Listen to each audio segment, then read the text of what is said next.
কোনো বিবাহিত নারী যখন একজন পুরুষকে সাধারণ পরিচিতি বা বন্ধুত্বের সীমার বাইরে বিশেষভাবে পছন্দ করতে শুরু করেন, তখন তার আচরণ, কথা বলার ধরন এবং আপনার প্রতি মনোযোগে কিছু সূক্ষ্ম পরিবর্তন দেখা যেতে পারে।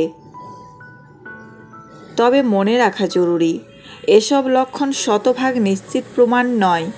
একজন মানুষের স্বাভাবিক ভদ্রতা, সম্মান বা বন্ধুত্বপূর্ণ আচরণকেও অনেক সময় ভুলভাবে আকর্ষণ হিসেবে মনে হতে পারে।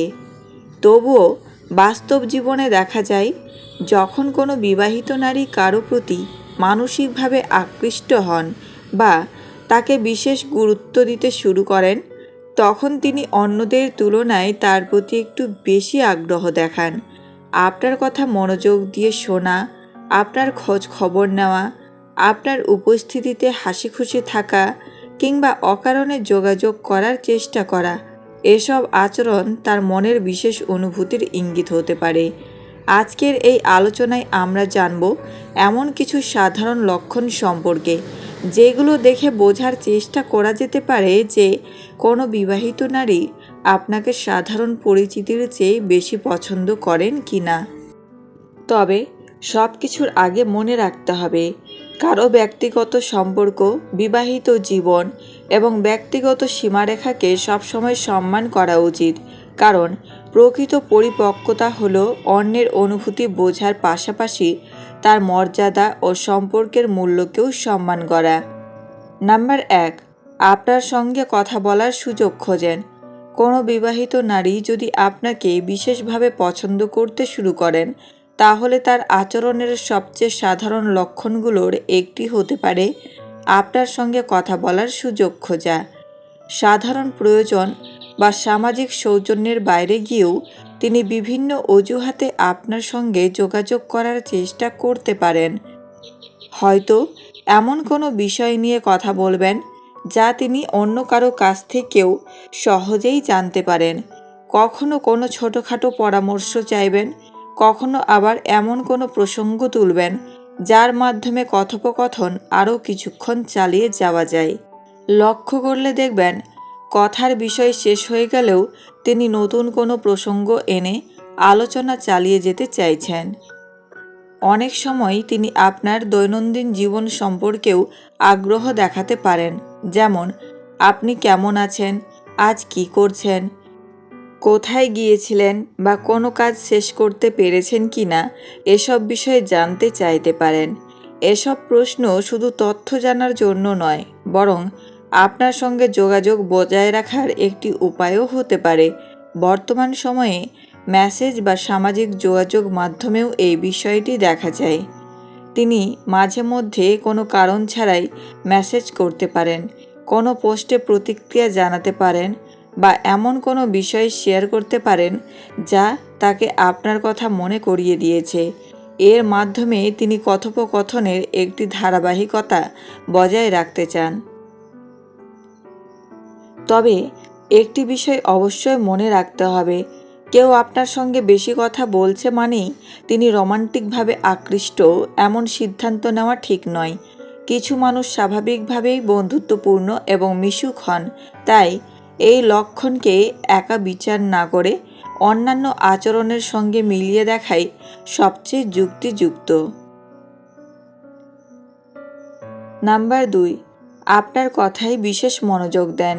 কোনো বিবাহিত নারী যদি আপনাকে অন্যদের তুলনায় বেশি গুরুত্ব দিতে শুরু করেন, তাহলে তার একটি স্পষ্ট লক্ষণ হতে পারে আপনার কথার প্রতি বিশেষ মনোযোগ দেওয়া। আপনি যখন কথা বলবেন, তখন তিনি শুধু সৌজন্যবশত শুনবেন না, বরং আপনার প্রতিটি কথার প্রতি আন্তরিক আগ্রহ দেখাবেন। অনেক সময় দেখা যায়, আপনি হয়তো অনেক আগে কোনো ছোট্ট ঘটনা, পছন্দের খাবার, শখ বা ব্যক্তিগত অভিজ্ঞতার কথা বলেছিলেন।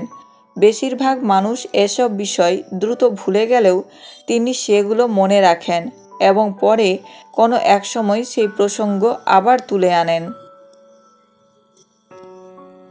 এতে বোঝা যায় যে তিনি আপনার কথাগুলো গুরুত্ব দিয়ে শুনছেন এবং সেগুলো তার মনে জায়গা করে নিয়েছে। আপনি যখন কোনো সমস্যা, দুশ্চিন্তা বা জীবনের গুরুত্বপূর্ণ বিষয় নিয়ে কথা বলবেন, তখন তিনি মনোযোগ সহকারে শুনবেন এবং আপনার অনুভূতি বোঝার চেষ্টা করবেন। শুধু শুনেই থেমে থাকবেন না, বরং আপনাকে পরামর্শ দিতে বা মানসিক সমর্থন দিতেও আগ্রহ দেখাতে পারেন। আপনার সাফল্যে তিনি খুশি হবেন এবং আপনার কষ্টের সময়ে সহানুভূতি প্রকাশ করবেন।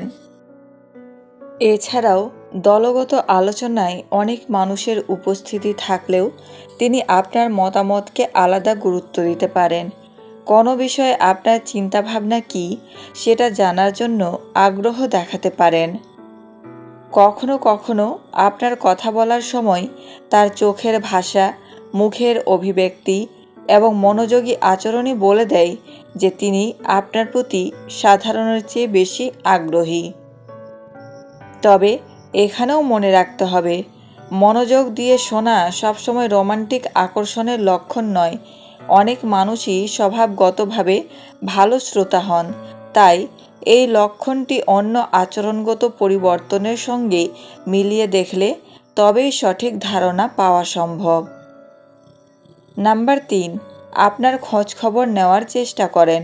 কোনো বিবাহিত নারী যদি আপনাকে বিশেষভাবে পছন্দ করেন, তাহলে তিনি স্বাভাবিকভাবেই আপনার জীবন সম্পর্কে বেশি জানতে আগ্রহী হতে পারেন। শুধু আনুষ্ঠানিক বা প্রয়োজনীয় কথাবার্তার মধ্যেই সীমাবদ্ধ না থেকে তিনি আপনার দৈনন্দিন জীবনের নানা বিষয় সম্পর্কে খোঁজখবর নেওয়ার চেষ্টা করবেন। উদাহরণস্বরূপ, তিনি জানতে চাইতে পারেন আপনি কেমন আছেন, আপনার কাজকর্ম কেমন চলছে, আপনি কোনো সমস্যার মধ্যে আছেন কিনা বা সম্প্রতি কোনো গুরুত্বপূর্ণ ঘটনা ঘটেছে কিনা। এসব প্রশ্ন অনেক সময় শুধুমাত্র সৌজন্যবোধ থেকে নয়, বরং আপনার প্রতি আন্তরিক আগ্রহের কারণেও হতে পারে। যদি কোনো দিন আপনি মন খারাপ করে থাকেন বা কোনো কারণে চিন্তিত থাকেন, তাহলে তিনি সেটি বুঝতে চেষ্টা করতে পারেন। এমনকি আপনি নিজে কিছু না বললেও আপনার আচরণের পরিবর্তন লক্ষ্য করে কারণ জানতে চাইতে পারেন। কারণ একজন মানুষ যখন কাউকে বিশেষ গুরুত্ব দেন, তখন স্বাভাবিকভাবেই তার ভালো মন্দের প্রতিও মনোযোগী হয়ে ওঠেন। অনেক সময় তিনি আপনার ভবিষ্যৎ পরিকল্পনা, লক্ষ্য বা স্বপ্ন সম্পর্কেও জানতে আগ্রহ দেখাতে পারেন। আপনার জীবনে কী ঘটছে এবং আপনি কী করতে চান, এসব বিষয় জানার চেষ্টা করা তার আগ্রহের একটি ইঙ্গিত হতে পারে। তবে এখানেও একটি বিষয় মনে রাখা জরুরি, কিছু মানুষ স্বভাবতই যত্নশীল এবং সবার খোঁজখবর নিতে পছন্দ করেন। তাই শুধুমাত্র এই একটি আচরণের ওপর ভিত্তি করে কোনো সিদ্ধান্তে পৌঁছানো ঠিক নয়, বরং যদি এই ধরনের খোঁজখবর নেওয়ার প্রবণতা ধারাবাহিকভাবে শুধু আপনার প্রতি বেশি দেখা যায়, তখন সেটি বিশেষ আগ্রহের একটি সম্ভাব্য লক্ষণ হিসেবে বিবেচনা করা যেতে পারে।